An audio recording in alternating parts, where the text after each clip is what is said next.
नमस्कार, स्वागत है आपका खास खबर में और मैं हूं आपके साथ सपना दीपक मदेशिया। बुलेटिन का आगाज करेंगे। हरियाणा चुनाव का बिगुल बज चुका है। राज्य में 5 अक्टूबर को मतदान होना है, जबकि 8 अक्टूबर को नतीजों की घोषणा हो जाएगी। हरियाणा में इस वक्त भाजपा की सरकार है। चुनाव तारीखों के ऐलान के बाद सभी पार्टियों ने कमर कस ली है। हरियाणा चुनाव के लिए नामांकन 12 सितंबर को खत्म हो चुका है। वहीं 90 विधानसभा सीटों के लिए 1715 उम्मीदवारों ने नामांकन भरा है। आज आपको बताते चले कि कल यानी कि शुक्रवार को नामांकन पत्रों की जांच हुई और इसी के साथ 16 सितंबर तक उम्मीदवार नामांकन वापस ले सकते हैं। 5 अक्टूबर को वोटिंग होगी, 8 अक्टूबर को रिजल्ट आएगा। राज्य में पहली बार 5 पार्टियां लड़ रही है, जिसमें कांग्रेस, भाजपा, जननायक जनता पार्टी, इंडियन नेशनल लोकदल और आम आदमी पार्टी शामिल है।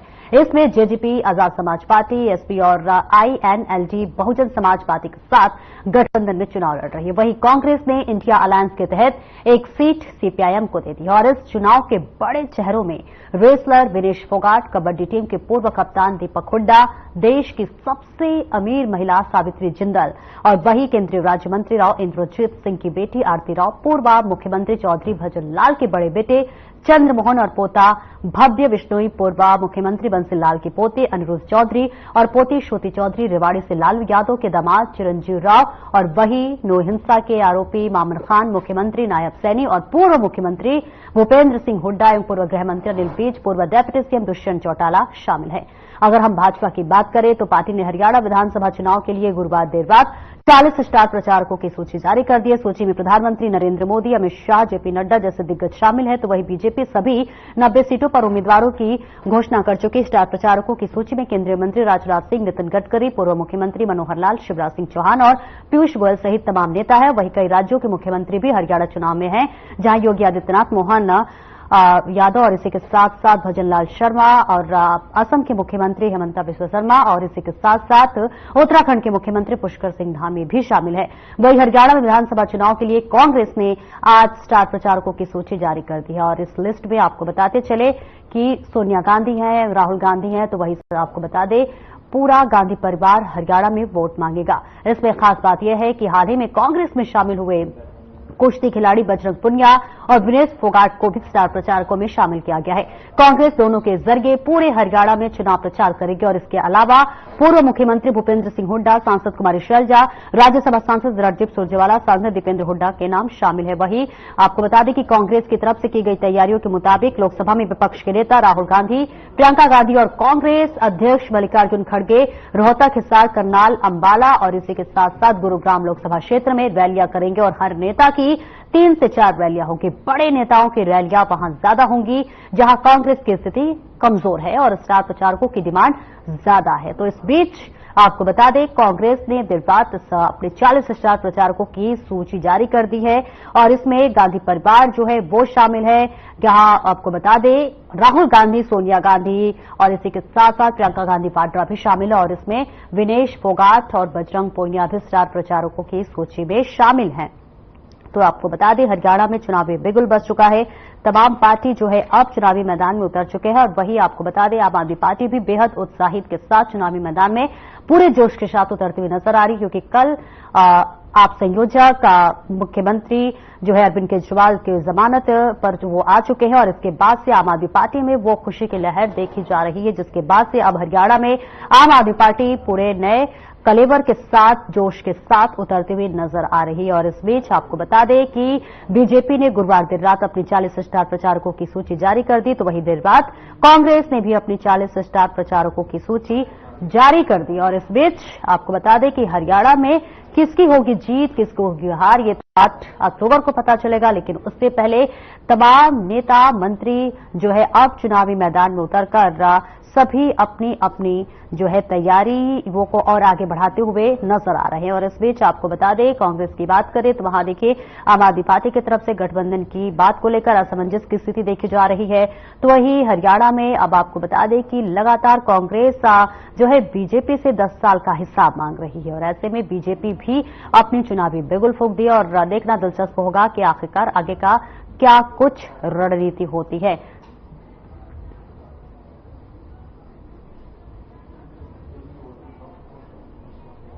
और फिलहाल रुकेंगे एक छोटे से ब्रेक के लिए, फौरन हाजिर होते हैं।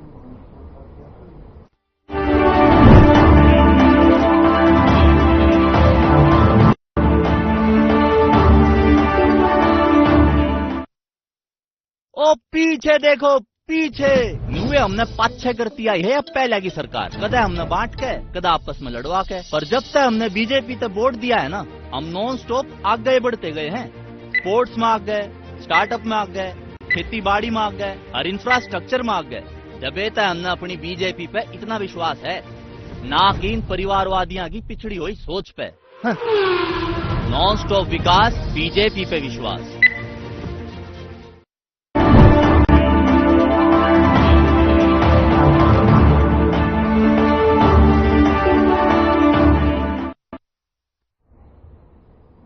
और ब्रेक के बाद एक बार फिर से स्वागत है आपका। तो हरियाणा में चुनावी बिगुल बज चुका है, किसकी कितनी तैयारी है इसी पर करेंगे बातचीत। तो हमारे साथ खास मेहमान इस चर्चा में जुड़ रहे हैं, बीजेपी से रामराजेश शर्मा हमारे साथ जुड़ रहे हैं। सर बहुत बहुत स्वागत है आपका।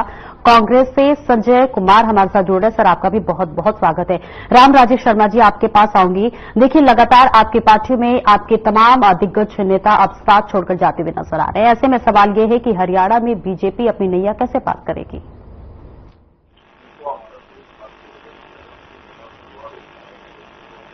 आप तक आवाज पहुंच पा रही है? जी आवाज आ रही है? जी आ रही है, आप कहिए। देखो मैं आपको बताना चाहूंगा, जब कुनबा बड़ा होता है तो उसमें एक आध घटना हो जाती है, कोई बड़ी बात नहीं है। और हमारा मामला सुलझ गया और हमारा कोई साथ छोड़ के नहीं जा रहा। दूसरा मैं आपको बताना चाहूंगा, जिस तरह से हमारे देश की और हमारे प्रदेश की देवतुल्य जनता जनार्दन ने तीसरी बार हमारे को मौका दिया है और विश्व के सबसे लोकप्रिय और ताकतवर प्रधानमंत्री आदरणीय नरेंद्र मोदी जी तीसरी बार प्रधानमंत्री बने हैं। तो ऐसे ही हरियाणा में भी देवतुल्य जनता जनार्दन के आशीर्वाद से तीसरी बार हमारी सरकार बनेगी। और नायब सिंह सैनी जी जो युवाओं के हृदय सम्राट हैं, बहुत ही मिलनसार हैं और मैं समझता हूँ जन जन के चेते हैं, जन जन के लाडले हैं। और हमने 58 साल के बाद में ओबीसी समाज से सीएम बनाया है और कांग्रेस ने तो एससी-बीसी समाज से कोई सीएम बनाया नहीं और ना डिक्लेयर किया। तो इससे साफ साफ जाहिर होता है कि कांग्रेस पार्टी एससी-बीसी समाज की दूर विरोधी है। और जिस तरह से कांग्रेस ने झूठ बोला है कि आरक्षण खत्म किया जा रहा है, आरक्षण खत्म किया जा रहा है, आरक्षण खत्म किया जा रहा है, संविधान बदला जा रहा है, संविधान बदला जा रहा है, संविधान बदला जा रहा है। बहनों के खाते में 1 लाख रुपए सालाना आएंगे, 8,500 रुपए महीना आएंगे, खटाखट खटाखट फटाफट फटाफट। और खटाखट फटाफट वाले आगे आगे भाग रहे, बहनें पीछे पीछे दौड़ रही हैं। झूठे गारंटी कार्ड इन्होंने बांट दिए थे, इससे बड़ी झूठ और क्या हो सकती है? हरियाणा में कई जगह से ऐसी खबरें आ रही है देखिए सर कि कई ऐसा कुनबा है, कई ऐसे लोग हैं जो कि अब जनता नाराजगी जता रही है आपके सरकार के प्रति कि 10 साल में उन्हें रोजगार नहीं मिला, महंगाई बढ़ी, तमाम मुद्दों को लेकर अब जनता में रोष दिखाई दे रहा है। क्या आपके जो नेता हैं, जो आपके विधायक हैं, क्या वो काम नहीं किए इन 10 सालों में? ऐसा नहीं, सरकार ने अच्छे काम किए हैं। और सबसे जो मैं 1-2 इम्पोर्टेंट काम गिनाऊंगा। पहले क्या होता था, जो रोजगार का मुद्दा है ना, रोजगार का मुद्दा अहम मुद्दा होता है और रोजगार से जीवन रेखा चलती है, परिवार पलता है। पहले मैं बताऊं हरियाणा में क्या होता था, जो जितने भी सरकारी भर्तियां हैं, जो भी मुख्यमंत्री आया उसने अपने क्षेत्र के बच्चे भर्ती कर लिए। क्या मुख्यमंत्री के क्षेत्र के बच्चे पढ़ते हैं क्या? वही मेरिट में आते हैं क्या? निवासी हलकों के बच्चे नहीं पढ़ते? उन्होंने क्या कसूर किया है? परिवारवाद, क्षेत्रवाद, भाई भतीजावाद, जातिवाद, इस वाद के आधार पर भर्तियां होती थी। हमने इस वाद को तोड़ा। आज किसान मजदूर का बच्चा जिसकी 3 पीढ़ी खाली चली गई, को चपड़ासी नहीं लगा था, आज गरीब का बच्चा, किसान मजदूर का बच्चा बिना खर्ची बिना पर्ची के मेरिट के आधार पर नौकरियां लग रहे हैं। और ये नायब सिंह सैनी सरकार लगा रही है, हमारी सरकार लगा रही है। ये अपना आप में बहुत बड़ा उदाहरण है। आप किसी गांव में जाइए, किसी गांव के 2 बालक लग रहे हैं, किसी के 5 लग रहे हैं, किसी के 10 लग रहे हैं, किसी के 50 लग रहे हैं, क्योंकि मेरिट है। मेरिट में तो जो मेरिट में होगा लग जाएगा। हमने किसी की मेरिट नहीं काटी, बच्चों को रोजगार दिलाया है। और जो कच्चे कर्मचारी रोजगार दिला है। अगर इतना ही काम हुआ है सर, तो आप कह रहे हैं कि काम हुआ है, सरकार ने काम किया, नेताओं ने काम किया है, तो ऐसे में देखिए जिस तरह से टिकट काटे गए आपके तमाम नेताओं को, अगर काम किया गया है तो फिर टिकट क्यों काटे गए? देखो, टिकट किसको देना है नहीं देना है, एक को टिकट देना होता है। कमल का फूल एक है, उसके दावेदार 4-4, 5-5 है, कहीं जगह 10-10 है। काम किया तो वो तो और पार्लियामेंट्री बोर्ड डिसाइड करता है किसको कमल का फूल देगा, किसको चुनाव लड़ाना है नहीं लड़ाना है, और पार्लियामेंट्री बोर्ड डिसाइड करता है। और उसमें जनता में किसकी कितनी पैठ है, जिताऊ टिकाऊ, और जनता के प्रति कितना समर्पित है, कितना वो जनसेवक है, कितना वो सोशल वर्कर है, तो सारे मापदंड तय होते हैं, सर्वे होता है, तो पार्टी उसके आधार पर टिकट देती है। संजय कुमार जी आपके पास आऊंगी, जिसको टिकट नहीं मिली है। शर्मा जी लौटती हूँ आपके पास। संजय कुमार जी आपके पास आऊंगी। जिस तरह से अब देखिए कांग्रेस ने अब विनेश फोगाट और बजरंग पुनिया को चुनावी मैदान में उतारा, जुलाना से टिकट दिया विनेश फोगाट को। ऐसे में क्या लगता है 2005 के बाद से अब जुलाना में जो है जीत मिलेगी आप लोगों को? ये आपने जुलाना के बारे में पूछ रहे हैं या सारे हरियाणा के बारे में? सीट की बात ही कर रही हूँ। 2005 के बाद से क्या जीत मिलेगी? क्या विनेश फोगाट जीत दिला पाएंगी? जाहिर सी बात है, इसीलिए उनको लड़ाया गया। उनको जो है टफ सीट दी गई है, and she is a fighter.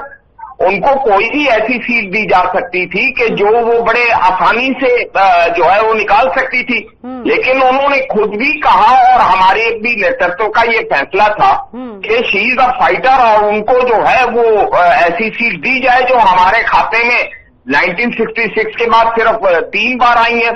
और विनेश फोगाट जो है वो सिर्फ जुलाना या एक इलाके में नहीं, वो हमारी स्टार प्रचारक हैं। वो अन्य जगह भी जाएंगी। उनके बारे में तो कह दिया गया कि जो वहां की उनकी कॉन्स्टिट्यूएंसी के लोग हैं, उनकी सीट तो वो संभाल लेंगे। उनको जो है आसपास के और दूसरे जो क्षेत्र हैं उसमें जो है वो एज ए स्टार प्रचारक, एज ए कांग्रेस कंपेनर जो है, एज ए इंडिया अलायंस के तौर पर उनको जाना पड़ेगा। तो ये तो बात स्पष्ट ही है जी। अभी रामराज्य शर्मा को आप शायद सुन रहे थे, जिसपे तमाम बातों का जिक्र कर रहे थे, आरक्षण को लेकर, महिलाओं को लेकर, इसी के साथ साथ किसानों के तमाम मुद्दों को भी लेकर जिक्र कर रहे थे कि आपकी सरकार की तरफ से झूठे वादे किए गए, कुछ भी पूरा नहीं हुआ।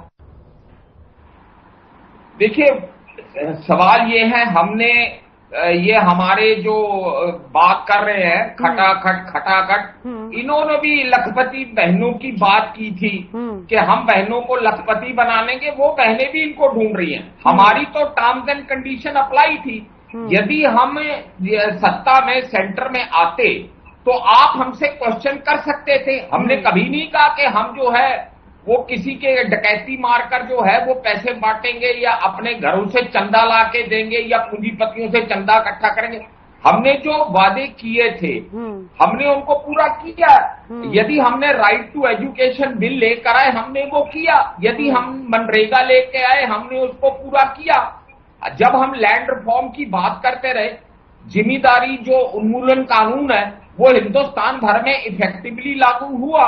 तो जब हमारी सत्ता जब भी रही है, जो हमने क्लेम किए हैं वो हमने पूरे किए। आप बताइए, HIDC से लेकर ऑल ओवर इंडिया में जो इंडस्ट्रियल हब बनाने की बात की गई है वो कांग्रेस सरकार की जो है देन है। पंचवर्षीय योजना जो हम लेकर आए थे, हालांकि अब वो पंचवर्षीय योजना भी इस सरकार ने तो छोड़ ही दी और योजना आयोग भी उस तरह से खत्म कर दिया गया, लेकिन उससे एक इंक्लूसिव डेवलपमेंट की जो बात थी वो की गई। मैं फिर इस बात को एडमिट करता हूं कि बहुत सारे फील्ड्स में हम लोग जो मनचाहे रिजल्ट थे शायद वो नहीं ला सके, लेकिन प्रयासरत रहे। और आगे भी जब हरियाणा में चुनाव है तो जो हमने इंडस्ट्रियल हब बनाया, जो हमने एजुकेशनल इंस्टीट्यूट बनाए, ये बता दें इन्होंने कितनी सेंट्रल यूनिवर्सिटियां 10 साल में बनाई है, और कितनी गवर्नमेंट यूनिवर्सिटियां, कितनी IIT, कितनी IIMs, कितने मेडिकल जो है पोस्ट ग्रेजुएट कॉलेजेस सरकारी इन्होंने बनाए। ये दे दे। देखिए, सवाल ये है, फिर जैसे शर्मा जी ने भी कहा, बात तो जनता के आशीर्वाद पे। उनके सामने स्लोगन उनके भी हैं, स्लोगन हमारे भी हैं। प्रैक्टिकल एक्सपीरियंस उनके भी हैं, प्रैक्टिकल एक्सपीरियंस हमारे भी हैं। आज की डेट में ना तो वो नए हैं राजनीति में, मतलब भारतीय जनता पार्टी, ना भारतीय राष्ट्रीय कांग्रेस। तो जनता जो है वो लिविंग एक्सपीरियंस के बेस पर अपना आशीर्वाद देगी। आने वाला है 5 अक्टूबर, कोई ज्यादा समय नहीं रह गया, उसमें जो होगा वो सबके सामने आएगा। जी हाँ, रामराजी शर्मा जी कौन से वादे की बात कर रहे थे? कांग्रेस तो ये कह रही है कि सारे वादे पूरे किए गए, और लखपति दीदी का भी जिक्र किया जो कि आप लोगों ने पूरा नहीं किया। कह रहे थे क्या क्या किया सरकार ने। अरे मेरे भाई, रिवाड़ी एम्स बन गया, जींद बन गया। और रही बात बहनों की, 3 तलाक किसने खत्म किया है? 33% आरक्षण बहनों को किसने दिया है? और हरियाणा की बात आ जाए, ये 3 तलाक तो हरियाणा में भी होता होगा। हरियाणा में भी कुछ लोग वो भाई बस रहे हैं, और 33% आरक्षण तो हरियाणा में ही मिला है। कानून तो हरियाणा के लिए भी बना है। आप तो वकील हो, आपको भली बात ही पता होना चाहिए।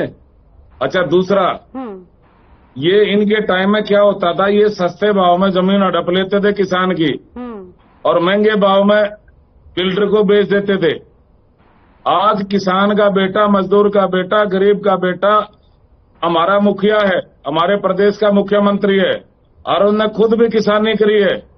आज किसान की मर्जी के खिलाफ कोई भी 1 इंच जमीन किसान की हड़प नहीं सकता, क्योंकि मुख्यमंत्री किसान का बेटा है, मजदूर का बेटा है, किसान है, लठ लेके किसान भाइयों के साथ खड़ा है। दूसरा, किसान की उपज का पहले भाव कितना था, आज कितना है? दूसरा, अगला, इनके टाइम में प्राकृतिक आपदा में 1-1, 2-2 रुपए के चेक आते थे। आज भगवान ना करे प्राकृतिक आपदा आ जाए तो 15,000 रुपए कम से कम है। अगली बात, मुख्यमंत्री जी ने, पहले तो प्रधानमंत्री 6,000 रुपए खाद बीज के किसान के खाते में डालते हैं हर साल, और मुख्यमंत्री जी ने महसूस किया कि भाई अब की बार बारिश लेट हुई है, 2,000 रुपए बोनस के रूप में हर किसान के खाते में जमा करा दिए हैं, प्रति एकड़ 2,000। और किसान मजदूर के बच्चे आज बिना मेरिट के, आज मेरिट के आधार पर, बिना खर्ची बिना पर्ची के, आज किसान मजदूर के बालक जिसकी 3 पीढ़ी खाली चली गई थी, कोई चपड़ासी नहीं लगा था, आज मेरिट के आधार पर बिना खर्ची बिना पर्ची के क्लास 1 अफसर लग रहे हैं। ये नायब सैनी सरकार लगा रही है। और हमारी पार्टी में किसान मजदूर का बच्चा हमारे देश का प्रधानमंत्री बन सकता है, हमारा मुख्यमंत्री बन सकता है। एक आदिवासी महिला हमारे देश की राष्ट्रपति बन सकती है। ये भाजपा में संभव है। इनके यहाँ तो राजा का बेटा राजा बनेगा, एमपी का बेटा एमपी बनेगा, सीएम का बेटा सीएम बनेगा। और जिस तरह से एससी बीसी समाज के विरोधी हैं, क्योंकि 58 साल हो गए हरियाणा को बने लगभग, हमने ओबीसी समाज से सीएम बनाया, क्योंकि हम राष्ट्रवादी है, राष्ट्रवादी जातिवादी नहीं है। हमारी पार्टी ने महसूस किया कि ओबीसी समाज, एससी बीसी समाज राजनीतिक दृष्टि से थोड़ा पीछे रह गया, तो इसलिए उनके समाज से सीएम बनाया। और हमारे चाणक्य जो प्रसिद्ध रणनीतिकार हैं, लोह पुरुष के नाम से विख्यात हैं। संजय कुमार जी तमाम बातों का जिक्र कर रहे थे। देखिए, उन्होंने किसानों के मुद्दों को भी बात की कि किसानों को देखिए बोनस के तौर पे भी 2,000 रुपए दिया जा रहा है, तमाम काम किए जा रहे हैं। इस पे छोटी सी टिप्पणी आप दे दीजिए, क्योंकि समय की अभाव भी है हमारे पास। जी पूछिए सवाल। रामराजी शर्मा जी अभी बोल रहे थे कि जो आपने कहा कि कोई काम नहीं किया इन्होंने, जनता नाराज है, जो किसान है वो नाराज हैं, लेकिन इन्होंने अब एमएसपी पे जो है सारे फसल भी लेने अब वो कर दिया। और इसके बाद से उन्होंने ये भी जिक्र किया कि अब जो बारिश लेट से हुई तो इसके लिए अब किसानों को 6,000 रुपए उनके खाते में दिए गए, 2,000 रुपए बोनस के तौर पर दिए गए। तो ऐसे में आपके सवाल ये है कि आप जो कह रहे हैं कि कोई काम नहीं हुआ, जनता नाराज है, तो कैसे आप कह सकते हैं? और इसी के साथ साथ उन्होंने इस बात का भी जिक्र किया कि किसानों का जो जमीन था वो सस्ते दामों पर भेजा गया, आरोप लगाया जा रहा है। केंद्रीय विद्यालय खोले, बता दें वो। यदि आपको पता है आप बता दें मुझे। जवाब दीजिए रामराजे शर्मा जी। कह रहे हैं इनका क्वेश्चन क्या है, मेरे समझ में नहीं आ रहा क्या कह रहे हैं। रामराजे शर्मा जी, आपने बोला इनकी सरकार में यानी कांग्रेस की सरकार में किसानों की जो जमीन थी वो सस्ते भाव में बेचा गया। इन्होंने बोला कि ऐसा कुछ भी नहीं है, कोई अगर जहां भी बेचा गया आप बता दीजिए, एक बार उन्हें आंकड़ा बता दीजिए। सर जमीन घोटाला, मानेसर जमीन घोटाला। Sanjay Kumar ji, be noted. Sir एक बात मैं आपको बता दूं, जब 2006-07 में लैंड एक्विजिशन हुई है तो प्राइवेट प्लेयर्स ने बिना सरकारी मदद के लैंड एक्वायर की है। प्राइवेट बिल्डर एक्वायर कर ही नहीं सकते। आ रहा हूं। प्राइवेट बिल्डर एक्वायर नहीं कर सकते। आप अपना अधिवक्ता बता रहे हैं, आपको ये काम नहीं है। सरकार एक्वायर कर सकती है, प्राइवेट बिल्डर कैसे एक्वायर कर लेगा, आप बताइए हमारे को। मैं जो है आप सरासर झूठ बोल रहे हो। सबसे बड़ी एफडीआई जो लैंड एक्विजिशन की रही है बिल्डर IREO में, मैंने 3 साल ऐसे लॉ ऑफिसर भी जो है ऐसे कंसल्टेंट या ऐसे ऑफिसर काम किया। आप झूठ बोल रहे हैं। प्राइवेट बिल्डर कैसे एक्वायर कर लेगा, जाएंगे तो अब बताइए प्राइवेट बिल्डर को क्या अथॉरिटी है, प्राइवेट बिल्डर जमीन कैसे एक्वायर कर लेगा, प्राइवेट लैंड बिल्डर्स ने एक्वायर की। और वो जो लैंड जिसकी एवरेज कीमत जो थी वो 10 से 12 लाख थी, वो 1 crore 30 lakh on an average जो है वो एक्वायर की गई है। सेक्शन 4 और 6 का बिल्कुल मिनिमल इस्तेमाल हुआ, वो भी उस लैंड के लिए किया गया। सबसे ज्यादा इस्तेमाल हुआ, सबसे ज्यादा इस्तेमाल हुआ। सस्ते भाव में किसानों की जमीन हड़पली और महंगे दाम पे बिल्डर को बेची।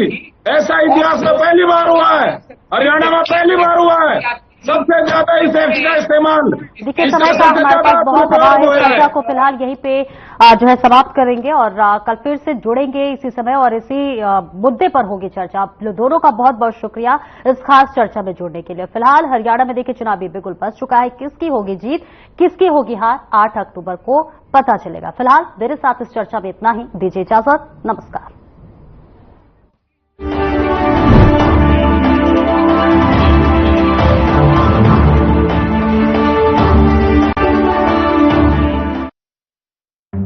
आपको पता है